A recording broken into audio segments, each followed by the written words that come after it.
जो लोग ऊटपटांग चर्चा करते हैं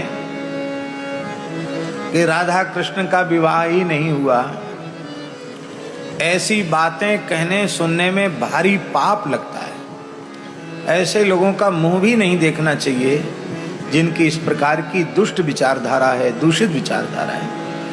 वे घोर नारकीय प्राणी हैं जो नित्य सिद्ध अनादि दिव्य दंपति श्री श्यामा श्याम के दाम्पत्य में, उनके विवाह में संदेह करते हैं, शंका करते हैं, अथवा श्री राधा को काल्पनिक कहते हैं। वे घोर नारकीय प्राणी हैं। ऐसे लोगों की चर्चा वैष्णवों को करनी सुननी बिल्कुल नहीं चाहिए।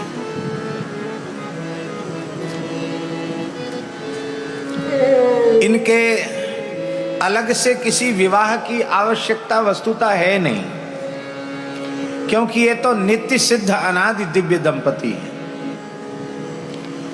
नित्य दुल्हा श्री ठाकुर जी हैं और नित्य दुल्हन, नित्य नवीना दुल्हन वृषभानुनंदिनी श्री राधा रानी है। लेकिन युगल सरकार लौकिक रूप से प्रकट होकर के ब्रज की धरा पर लौकिक लीलाएं कर रहे हैं। तो जब सब ठाकुर जी की लीलाएं हो रही हैं तो क्या ठाकुर जी की विवाह लीला नहीं होनी चाहिए? तो ठाकुर जी की विवाह लीला भी है। रसिकों की वाणियां इसकी प्रमाण हैं। ब्रह्म वैवर्त आदि पुराण प्रमाण है, गर्ग संहिता प्रमाण है, जहां वैदिक पद्धति से राधा कृष्ण का विवाह हुआ है। और जैसे वेद पुराण वेद प्रमाण है, परम प्रमाण है, वेदानुकूल वेदार्थ का व्याख्यान करने वाले इतिहास पुराण प्रमाण है, हम लोगों के लिए संतों की, रसिकों की वाणी भी वेद से कम प्रमाण नहीं। क्योंकि वेद रसिकन की वाणी, रसिकों की वाणी ही ब्रज के संतों का वेद है। इन गुणातीत रसिक संत महापुरुषों के अंतःकरण में जो लीलाएं प्रकट होती हैं वे काल्पनिक नहीं होती, ये सत्य है। तो चाचा वृंदावन दास जी इतनी लीलाओं का वर्णन कर रहे हैं। और तो गौड़ीय परंपरा में श्री जीव गोस्वामी जी महाराज ने श्री गोपाल चंपू में विधिवत राधा कृष्ण के लौकिक विवाह का वर्णन किया।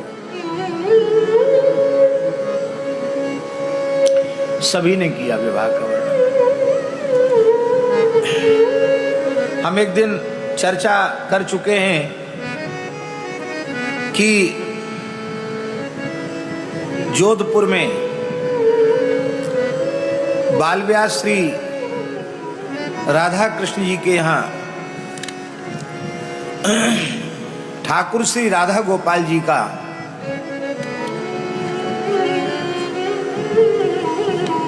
विवाह महोत्सव था, रस महोत्सव था। और उस रस महोत्सव में कुछ लोग विरुद्ध हो गए और उन्होंने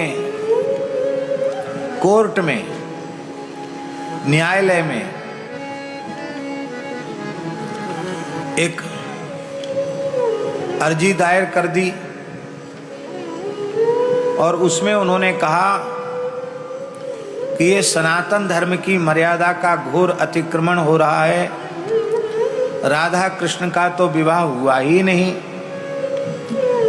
और ये सब लोग जो है कुछ वृंदावन के साधु इकट्ठे हो गए और ये सब लोग बहुत, इसको रोकना चाहिए। स्टे ऑर्डर लेने का, ठाकुर जी के विवाह का स्टे ऑर्डर लेने का प्रयास हो गया। बड़ी विशाल तैयारी थी। हम तो किसी लायक नहीं हैं। संसार के सबसे अयोग्य व्यक्ति को खोजना हो तो उसमें सबसे पहला ये दास है।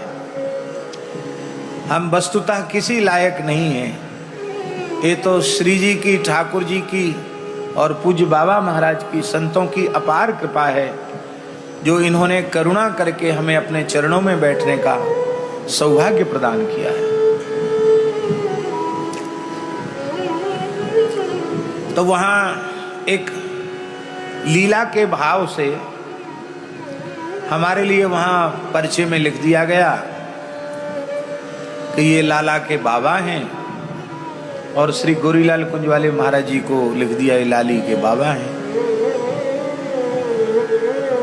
अब राधा कृष्ण जी बड़े अच्छे, बहुत अच्छे हैं राधा कृष्ण जी।